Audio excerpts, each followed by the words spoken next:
Students, let's start the new chapter, chapter number 2, January night. About the poet, Munshi Premchand is one of the greatest figures in the 20th century Hindi literature. He was an Indian author of novel and short stories in Hindi and Urdu. Munshi Premchand ji जो थे वो 20वीं सदी के एक बहुत प्रमुख हिंदी साहित्य के लेखक थे। वह एक भारतीय ऑथर थे जिन्होंने नॉवल और छोटी छोटी कहानियां लिखी हैं हिंदी और उर्दू भाषा में। He wrote over 300 short stories that contain a rich variety description of Indian life. उन्होंने 300 से ऊपर छोटी कहानियां लिखी हैं जो कि भारत के लोगों की जो जिंदगी होती है उनकी को डिस्क्राइब करती हैं, उनके बारे में बताती हैं। In many of his stories, he deals with the cruelty and pride of the privileged classes. उनकी जो ज्यादातर कहानियां हैं वो किस बेसिस पे होती हैं? जो हाई क्लासेस होते हैं या ऊंची जात के जो लोग होते हैं वो नीची जाति वालों के या दूसरे लोगों के साथ कैसे बिहेव करते हैं उस पे लिखी गई है। He shows great sympathy for the poor peasants. वो जो गरीब किसान होते हैं उनके लिए मुंशी प्रेमचंद जी बहुत दया का भाव रखते हैं। Premchand was born in 1880 and passed away in 1936. Munshi Premchand ji का जन्म 1880 में हुआ था और उनकी मृत्यु 1936 में हुई थी। Now let's start the chapter. This story, January Night, is from the collection of stories of Premchand. जो प्रेमचंद जी ने कहानियां लिखी हैं उनकी कहानियों के कलेक्शन में से ही एक ये कहानी दी गई है, जनवरी नाइट। इस कहानी को ट्रांसलेट किया गया है डेविड ड्यूमेट ने। जनवरी नाइट इज ओरिजिनली कॉल्ड पूस की रात। जनवरी नाइट को हिंदी में जो मुंशी प्रेमचंद जी ने कहानी लिखी थी उस कहानी का नाम था पूस की रात और इसको इंग्लिश में ट्रांसलेट किया है डेविड ड्यूमेट ने और इंग्लिश में इस कहानी का नाम है जनवरी नाइट। पूस being the name of a month in the Hindu solar calendar.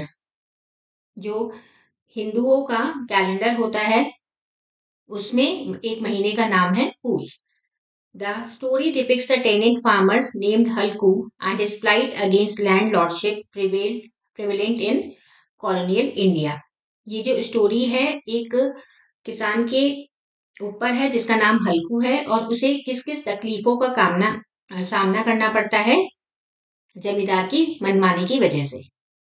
Now let's start the story.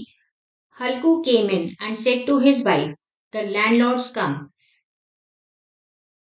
Get the rupees you set aside. I will give him the money and somehow or other we will get along without it." हल्कू अपनी पत्नी के पास गया और कहा कि बाहर मकान मालिक आया है, जो तुमने रुपए बचा कर रखे थे वो रुपए ले आओ और मैं उसे दे देता हूँ जिससे हमें और आगे हमें कैसे करना होगा हम उसको देख लेंगे। Munni had been sweeping. She turned around and said, Munni उसकी पत्नी का नाम था, वो साफ सफाई कर रही थी, झाड़ू लगा रही थी। उसने मुड़कर देखा और कहा, but there are only 3 rupees, पर सिर्फ 3 रुपए ही हैं। If you give them to him, where's the blanket going to come from? अगर तुम उसे दे दोगे तो हम कंबल कहाँ से खरीदेंगे? How are you going to get through these January nights in the fields? और तुम इतनी जनवरी की जो सर्दियों की रात होती है उसमें बिना कंबल के खेतों में कैसे बिताओगे उन रातों को? Tell him we will pay him after the harvest, not right now. Halku की पत्नी ने कहा कि लैंडलॉर्ड से जाके कहो कि जब फसल कट जाएगी तब हम उसे किराया दे देंगे, पर अभी हम उसे पे नहीं कर सकते। For a moment Halku stood hesitating. Halku ने इस चीज के लिए थोड़ी सी आनाकानी करी कि नहीं, वो नहीं चाहता था लैंडलॉर्ड को वापस लौटाना। Without a blanket, he could not possibly sleep in the fields at night, but the landlord would be put off. He had threatened and insulted him. हल्कू को ये पता था कि बिना कंबल के वह जनवरी में रात को नहीं सो पाएगा खेतों में, पर उसे ये भी पता था कि अगर मकान मालिक को वो पैसे नहीं देगा तो मकान मालिक उसे डराएगा और उसकी बेइज्जती करेगा। So what did it matter if they died in the cold weather, as long as they could just care of his calamity right now. फिर उसने सोचा कि किसी को क्या ही फर्क पड़ेगा अगर वह ठंड से मर जाएगा, पर अगर अब ये जो मकान मालिक के पैसे देने हैं ये ज्यादा अभी जरूरी है। As he thought this, he moved his heavy body that gave the lie to his name and came close to his wife. और जैसे ही उसे ये ख्याल आया वो अपनी वाइफ के पास गया। Trying to coax her, he said, "Come on, give it to me. We will manage." और उसको मनाने के लिए उसने कहा कि वह पैसे मुझे दे दो, हम कैसे भी मैनेज कर लेंगे। I will figure out some other plan to get the blanket. मैं कोई और तरीका, कोई और सहारा देख लूंगा जिससे मुझे कंबल मिल जाए। Munni drew away from him, her eyes angry. She said, "You just tell me what other plan can be found. Is somebody going to give you a blanket?"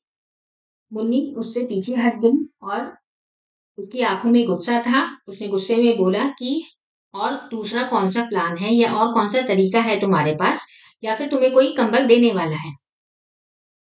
God knows how many debts are always left over that we can't pay off. भगवान जानता है कि कितना कर्जा है जो हम नहीं चुका सकते। What I say is give up this tenant farming. This work's killing you. Munir ने कहा ये जो टेनेंट फार्मिंग तुम करते हो, टेनेंट फार्मिंग का मतलब कि के किसी और के खेत में रक्षा करना, और इस काम की वजह से ये जो काम है तुम्हें दिन पर दिन मार रहा है। What ever you harvest goes to pay up the arrears, so why not finish with it, earn some money for your own belly.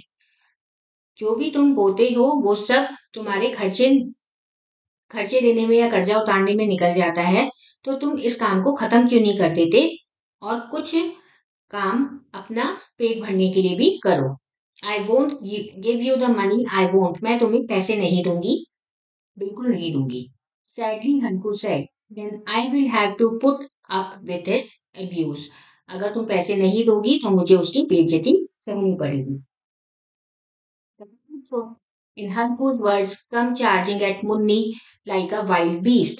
जो अ, हल्कू ने ये कड़वा सच कहा था, उससे मुन्नी को ऐसा लगा कि जैसे उसके ऊपर किसी राक्षस ने हमला कर दिया हो। She went to be niche in the wall, took out the rupees and handed over them to हल्कू। वो दीवार के पास गई जहां पर उसने रुपए रखे हुए थे, वहां से रुपए निकाले और हल्कू को दे दिए। Then she said, "Give up farming this time. If you work as a hired labor, you will at least get enough food to eat from it." उसने कहा, इस बार इस खेती बाड़ी के काम को छोड़ दो। अगर तुम किसी के यहाँ एक हायर्ड लेबरर, एक लेबर की तरह, एक मजदूर की तरह काम करोगे जो तुम्हें पैसे देगा, इससे तुम्हें अच्छा खासा खाने के लिए पैसा मिल जाएगा। Fine work farming someone's else land.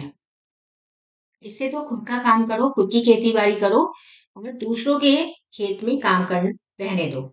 Halku took the money and went outside looking as though he were tearing his heart out and giving it away. हल्कू ने पैसे लिए और बाहर चला गया और ऐसा लग रहा था जैसे हल्कू अपना दिल निकाल कर बाहर दे रहा हो, मकान मालिक को दे रहा हो। He had saved him rupees from his work, pies for his blanket. पेनी पेनी करके मतलब उसने बहुत इकन्नी इकन्नी जोड़ के उसने ये रुपये इकट्ठे करे ताकि वो कम खरीद सके। Today he was going to throw it away, और आज वो उन पैसों को एक तरीके से फेंक रहा था। With every step, his head sank lower under the burden of his poverty. और हर कदम के साथ उसका जो सर है उसकी गरीबी के बोझ के तले दबे जा रहा था। A dark January night. In the sky, even the stars seemed to be shivering. एक बहुत अंधेरी जनवरी की रात थी और आकाश में जो तारे थे वो ऐसा लग रहे थे जैसे उनको भी ठंड लग रही है, वो भी कांप रहे हैं ठंड से। At the edge of his field, underneath a shelter of cane leaves, Hanku lay on a bamboo cot wrapped up in his old shawl. खेत के कोने में खेत के कोने में एक शेल्टर, एक वहां पर रहने का सहारा बना हुआ था, एक बैठने का सहारा बना हुआ था। हल्कू ने अपनी जो उसकी चारपाई थी उस पर बैठा और अपना पुराना शॉल ओढ़ लिया, ठंड से कांपते हुए। Underneath the cot, his friend Jabra. The dog was whimpering with his muzzle pressed into its belly. Neither one of them was able to sleep. उसकी खाट के नीचे उसका दोस्त जबरा, जो उसने कुत्ता पाल रखा था, वो भी लेटा हुआ था और उसने भी अपने पेट के अंदर अपने पंजे घुसा रखे थे और दोनों में से कोई भी ठंड के कारण नहीं सो पा रहा था। Halku curled up and said, Cold Jabra, didn't I tell you in the house you could lie in the paddy straw?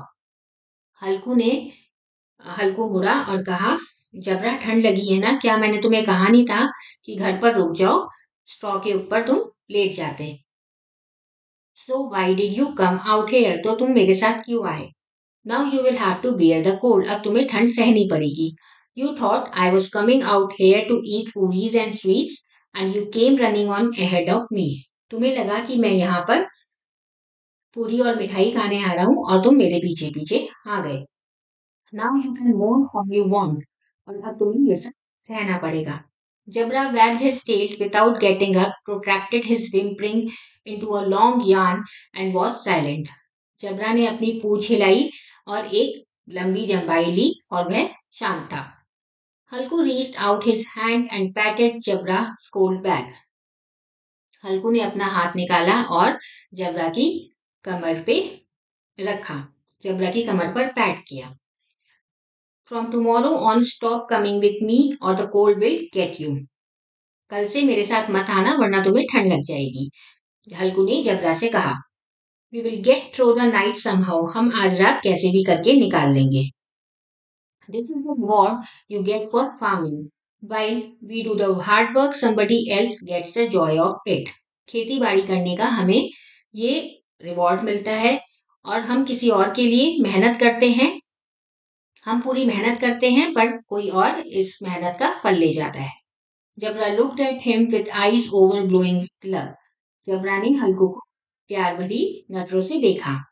You have to put up with just one more cold night. Tomorrow I will spread some straw. हल्कू ने जबरा से कहा कि आज का दिन, आज की ये ठंडी रात निकाल लो, कल मैं स्ट्रॉ यहाँ पे डाल दूंगा। You won't feel the cold. Jabra put his paws on Halku's knees and bowed his muzzle close. Halku felt his warm breath.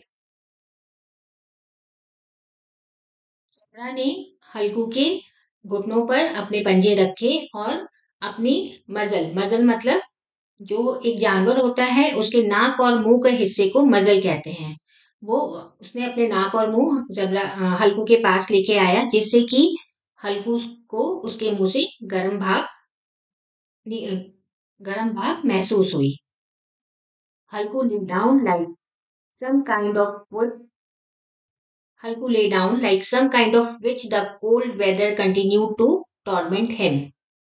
हल्कू लेट गया था और उसे ऐसा लग रहा था जो ये ठंडा मौसम है उसे बहुत ज्यादा टॉर्चर कर रहा है, उसे परेशान कर रहा है। When he could no longer bear it, he gently picked Jabra up and got him to fall asleep in his life. और उसके बाद फिर वो जब ठंड नहीं सहन कर पाया तो उसने जबरा को अपनी गोदी में उठाया और उसे अपनी गोदी में सुला लिया। The dog's body came off some kind of stink, but Halku, hugging him tight, experienced a happiness he hadn't felt for months. Dog की जो बॉडी थी, डॉग के शरीर से थोड़ी सी बदबू भी आ रही थी, पर हल्कू ने उसे कस के हग किया, कस के अपने बाहों में लिया क्योंकि उसे बहुत खुशी महसूस हो रही थी जो कि उसे बहुत महीनों से नहीं हुई थी।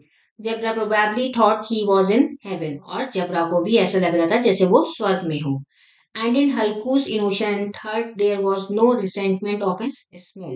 और जो हल्कू का मासूम दिल था उसमें उसको उसके जुबरा के शरीर से आई हुई बदबू से कोई दिक्कत नहीं थी। He embraced him with the very same affection he would have felt for a brother. वो उसे वैसे ही गले लगा रहा था जैसे एक भाई को गले लगाते हैं। He was not crippled by poverty yet.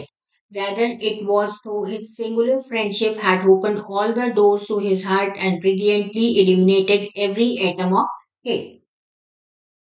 यहाँ पर गति का मतलब है अपंग। उसको गरीबी ने, जो हल्कू की गरीबी थी, उसको अभी तक उसे अपाहिज नहीं किया था। हल्कू की गरीबी ने उसे अभी तक अपाहिज नहीं किया था, पर जो उसके जबरा के साथ दोस्ती थी, उसे ऐसा प्रतीत हुआ, ऐसा लगा कि जैसे उसके सारे दिल के दरवाजे खुल गए हों और उसका हर एक पार्टिकल रोशन हो गया हो। Illuminated मतलब रोशन। Suddenly Jabra picked up the nose of some animal. Sorry.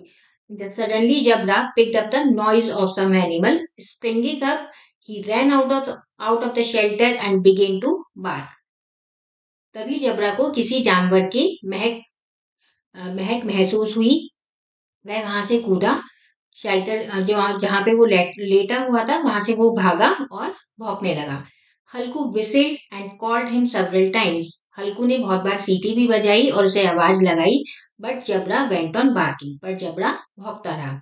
Another hour pass the night fanned up the cold with the wind. Halku set up. एक घंटा और बीता और अब ठंड में अब रात में ठंड के साथ साथ ठंडी हवा भी चलने लगी थी। It seemed as though ice rather than blood filled his veins.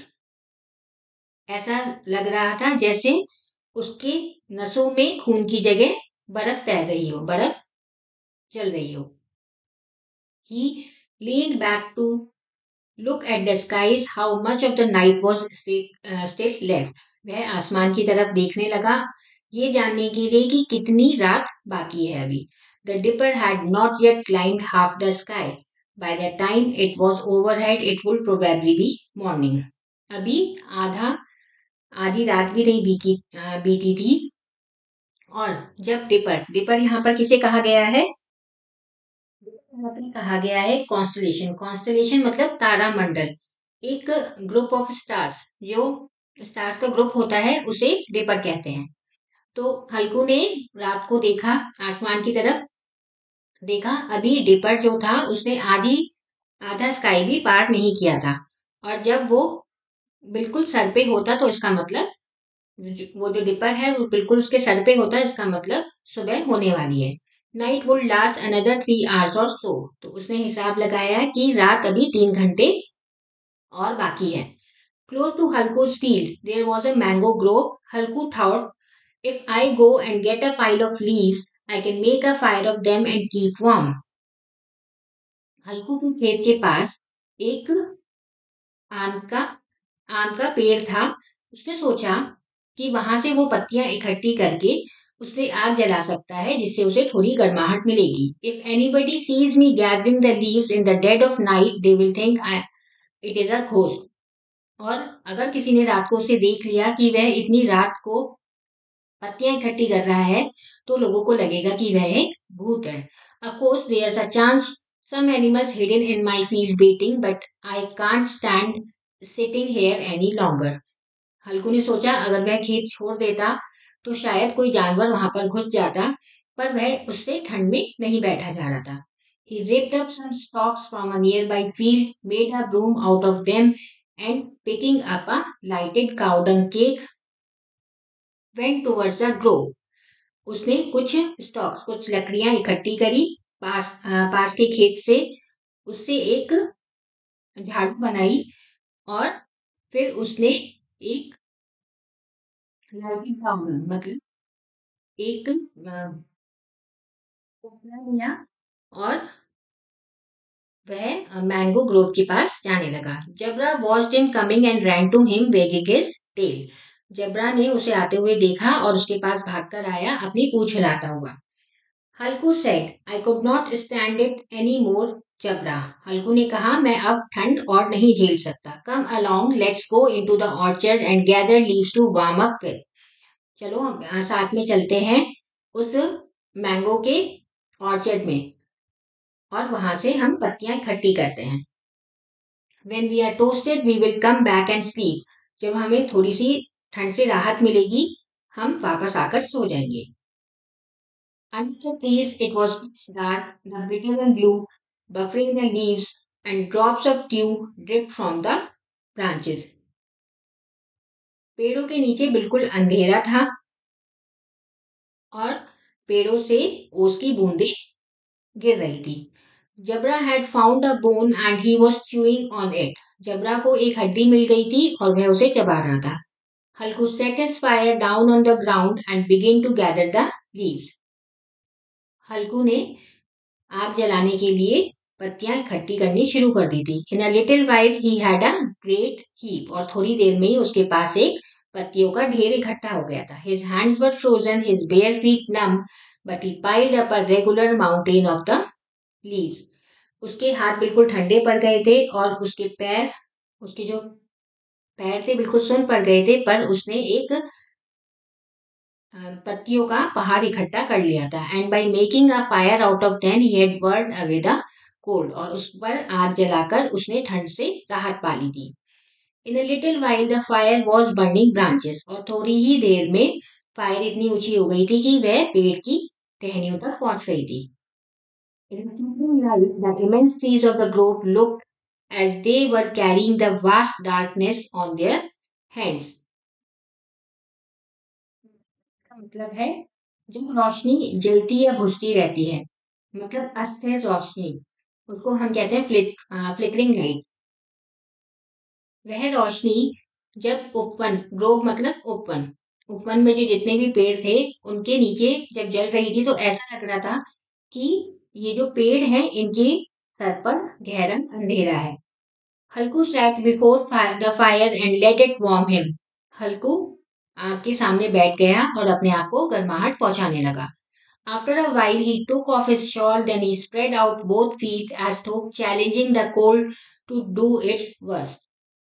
उसके बाद उसने अपना शॉल भी उतार दिया और अपने पाँव फैला लिए कि जैसे ऐसा लग रहा था जैसे वो कोल्ड को, ठंड को चैलेंज कर रहा हो कि तुम इससे ज्यादा बुरा क्या कर सकती हो. Victorious over the immense power of the winter, he could not repress his pride in his triumph. इस लाइन का मतलब क्या है कि जो ठंड की बहुत ज्यादा ताकत के सामने उसने जीत हासिल कर ली थी, तो वह उसका उस चीज के लिए बहुत गर्व महसूस कर रहा था और वह उसको सेलिब्रेट कर रहा था. ट्राइम मतलब उस विजय को सेलिब्रेट कर रहा था, उस जीत को सेलिब्रेट कर रहा था. He said to Jabra, "Well, Jabra, you are not cold now, are you?" फिर उसने जबरा से कहा, जबरा तुम्हें ठंड तो नहीं लग रही. जबरा barked as though to say, "How could I feel cold now?" जबरा ने भौंककर जवाब दिया जैसे वो कह रहा हो कि अब मुझे ठंड कैसे लग सकती है. The leaves were all burned up, darkness covered the orchard again. Under the ashes, a few embers smoldered, and when a gust of wind blew over them, they stirred up briefly. Then flickered out again. अब पत्तियां सारी जल चुकी थी और फिर से orchard में, उपवन में अंधेरा फैल चुका था. राख के बीच में कुछ पतंगे थे जो चल रहे थे और जैसे ही विंड चलती थी तो फिर से थोड़ी सी आग जलती थी और फिर बुझ जाती थी. हल्कू से warm ashes humming a tune. Halku गर्म राख के पास बैठा रहा और कुछ गुनगुनाता रहा.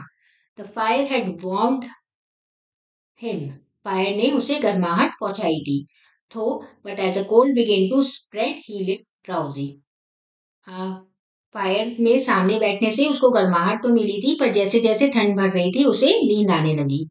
जबरा gave a loud bark and ran towards the field. जबरा बहुत तेज भौंका और खेत की तरफ दौड़ा. Halku realized that this meant a pack of wild animals had probably broken into the field. हल्कू को ये पता चल गया था कि जबरा भौंक रहा है और खेत की तरफ दौड़ा है, इसका मतलब जंगली जानवर उसके खेत में घुस आए हैं. Might be blue buck. हो सकता है वो नीलगाय हो. They must be grazing. He began to hear the sound of nibbling. हो सकता है उसने ये अंदाजा लगाया कि जो नीलगाय है जो उसके खेत में घुस रही हैं वो उसकी फसल खा रही होंगी क्योंकि उसे चबाने की आवाज आ रही थी. He thought no with Jabra, no animals can get into the field. He had ripped it to the ships. उसने सोचा जबरा के होते हुए कोई भी एनिमल खेत में नहीं घुसेगा, तो इसलिए वह वहीं बैठा रहा. I must have mistaken now there is no sound at all. फिर उसने सोचा कि शायद उसे कुछ वहम हुआ हो, अब कोई आवाज नहीं थी। He shouted Jabra Jabra. Jabra went on barking and did not come to him. Jabra भौंकता रहा पर उसके पास वापस नहीं आया। Then again there was the sound of munching and crunching in the field. फिर से खेत में चबाने की और चलने की आवाज आ रही थी। He could not have been mistaken this time. और इस टाइम वह गलत नहीं था। It really hurt to think of getting up from where he was. और पर वह जहाँ बैठा था वह वहां से उठना नहीं चाहता था। It was so comfortable that it seemed intolerable to go to the field in this cold and chase after animals. और वह जहाँ बैठा था वो वहां पर इतना कंफर्टेबल था कि उसे उठकर जाना और खेतों में जानवरों के पीछे दौड़ना बहुत मुश्किल लग रहा था। He did not stir. He shouted, "Hello, hello, hello." वह वहां से नहीं हिला और वहीं से चिल्लाने लगा। जानवरों को आवाज जानवरों को भगाने के लिए वहीं से चिल्लाने लगा। Jabra started barking again. Jabra ने फिर से भौंकना शुरू करा। There were animals eating his field just when the crop was ready. जानवर उसका खेत में तब सारी फसल खा रहे थे जब बिल्कुल फसल कटने के लिए तैयार थी। What a fine crop it was. और वह फसल बहुत अच्छी थी। And these cursed animals were destroying it. और सारे जानवरों ने उसे बर्बाद कर दिया था। With a firm resolve, he got up and took a few steps, but suddenly a gust of wind pierced him and with a sting like a scorpion, such that he went back and sat again by the extinguished fire and stirred up the ashes to form his chilled body. थोड़ी सी हिम्मत उठाकर वह उठा, पर जैसे ही ठंडी हवा फिर से लगी तो उसे लगा जैसे किसी बिच्छू ने उसको काट लिया हो। वह वापस से बैठ गया और जो बुझती हुई आग थी उसे उसने डंडी से हिलाया ताकि राख से गरमाई फिर से मिल सके। Halku went on sitting peacefully near the warm ashes. Halku शांति से गरम राख के पास बैठा रहा। His drowsiness held him motionless as though with ropes. जो उसे नींद आ रही थी उसको बिल्कुल वह स्थिर हो गया था। ऐसा लगा जैसे उसे किसी ने रस्सी से बांध दिया हो। Wrapped in his shawl, he fell asleep on the warm ground near the ashes. अपने शॉल में लिपटा हुआ वह उस गर्म जमीन पर राख के पास ही सो गया। When he woke up in the morning, the sun was high and Munni was saying. जब वह सुबह उठा तो सूरज आसमान पर चढ़ चुका था और मुन्नी कह रही थी, do you think you are going to sleep all day? क्या तुम पूरे दिन सोने वाले हो? You came out here and had a fine time while the whole field was being flattened. तुम यहाँ पर बैठकर तुम एक अच्छा टाइम गुजार रहे हो, पर पूरा खेत जानवर चढ़ चुके हैं। मतलब पूरा खेत अब साफ हो चुका है। हल्कू got up and said, then you have just come from the field. मतलब तुम खेत से ही आ रही हो। Yes, the whole field is ruined and you could sleep like that. उसकी वाइफ ने कहा कि हाँ, पूरा खेत बर्बाद हो चुका है और तुम ऐसे ही सो रहे हो। Why did you bother to put up the shelter anyway? तुमने वहां से जहां पे तुम्हारी बैठने की जगह थी वहां से तुम क्यों वहां से चले गए? हल्कू sought an excuse. I nearly died and just managed to get through the night and you worry about your crop. तो हल्कू ने एक एक्सक्यूज बनाते हुए कहा कि मैं सच में रात में मर जाता और तुम्हें यहाँ फसल की पड़ी है। Then the two of them walked to the edge of their land. फिर वह दोनों अपने खेत के पास गए। He looked, the whole field had been trampled. और ऐसा लगा कि पूरा जो फील्ड है वो पूरा बिगड़ चुका है, उबड़ खाबड़ हो चुका है। Munni's face was shadowed with grief, but Halku was content. Munni के चेहरे से लग रहा था कि उसे कितना दुख है और वह बहुत उदास थी उसकी वजह से, पर हल्कू शांत था। Munni said, now you will have to hire yourself out to earn some money to pay off the rent and taxes. Munni ने कहा अब तुम्हें फिर से एक बंधुआ मजदूर की नौकरी करनी पड़ेगी किराया देने के लिए और टैक्स चुकाने के लिए। With a contented smile, Halku said, but I won't have to sleep nights out there in the cold. और एक मुस्कुराहट के साथ हल्कू ने कहा कि पर अब मुझे ठंड में रात को यहाँ पर नहीं सोना पड़ेगा. This was the end of the chapter. Let's start with the exercises. Let's also do the new words. Calamity, deep distress or disaster. Calamity मतलब एक अनकंफर्टेबल सिचुएशन या फिर एक डिजास्टर. कैलेमिटी कहते हैं आपदा को. कोएक्स मतलब परसुएड, मनाना. Tenant, one who occupies land under a landlord. Tenant का मतलब जब किसी के खेत पे कोई काम करता है तो वह वो खेत पे काम करने पर उसमें उसे फसल का हिस्सा भी देता है और किराया भी देता है. Arrears, debts still to be paid. Arrears मतलब जो कर्जा अभी उतारना बाकी है. Niche, a small hole, hollow और whole.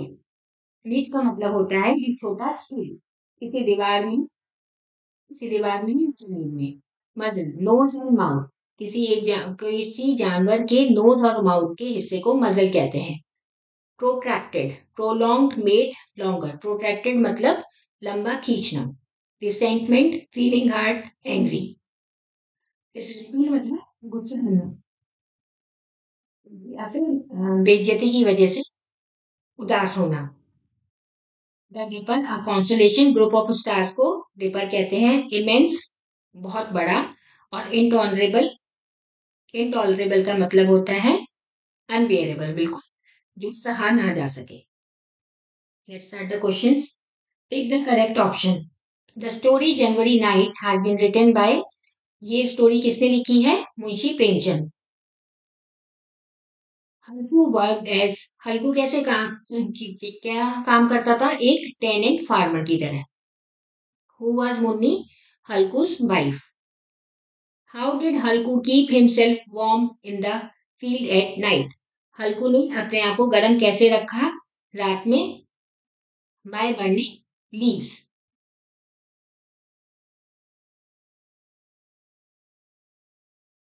January night is the story of. January night किस चीज की स्टोरी है? सर्दियों की रात की. Winter night. Filling the blanks. God knows how many dash are always left over that we can't pay off. ये इस फिलिंग द ब्लैंक्स में आएगा एरियर्स. जो हल्कू की वाइफ ने उसे कहा था कि कितना कर्जा है जो हम नहीं उतार सकते. What ever you harvest goes to pay up the. जो भी हम फसल बोते हैं वो सब क्या चुकाने में निकल जाता है? Debts. Halku took the dash and went outside. Went outside. Then fourth is Halku lay on a dash cot wrapped up in his old shawl shivering. Bamboo cot. Jabra had found a bone.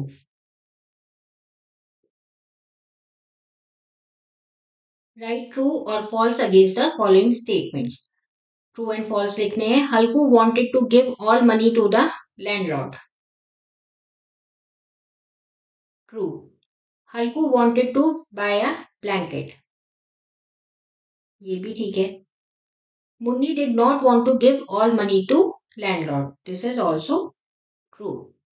Halku was a watchman. नहीं, हल्कू एक tenant farmer था.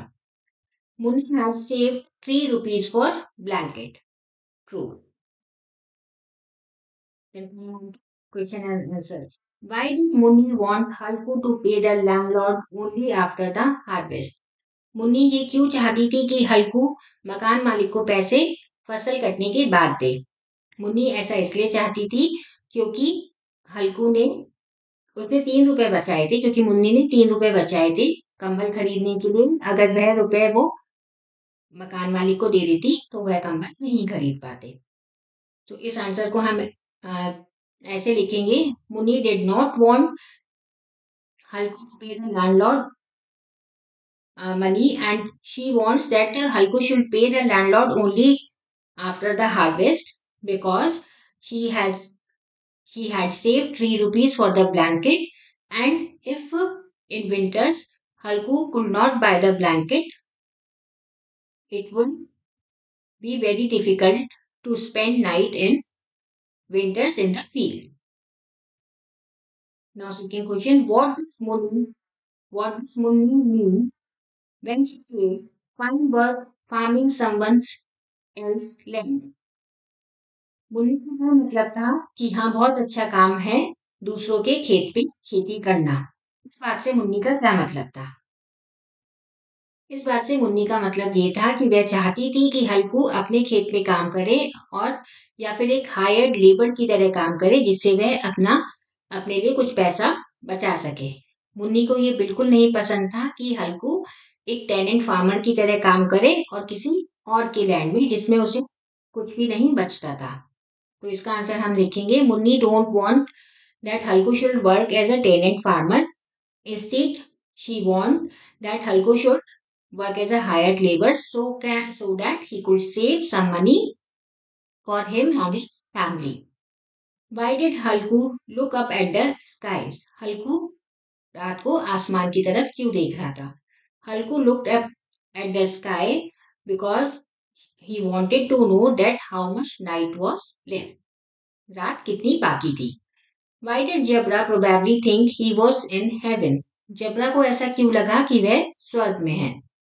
When Halku took Jabra and let him sleep on his lap, he embraced him like his brother. He hugged him tightly, and Jabra was also Jabra also bring his muzzle close to Halku. He felt that Jabra was in heaven. Jabra felt that he was in heaven. How did Halku know that there were some animals in his field? How did he react? Halku heard the voice of munching and crunching, and through which he had an idea that there were some animals in his field. First, he wanted to go to the field. He tried to go to the field, but due to so much cold, he preferred being sitting there near the warm ashes.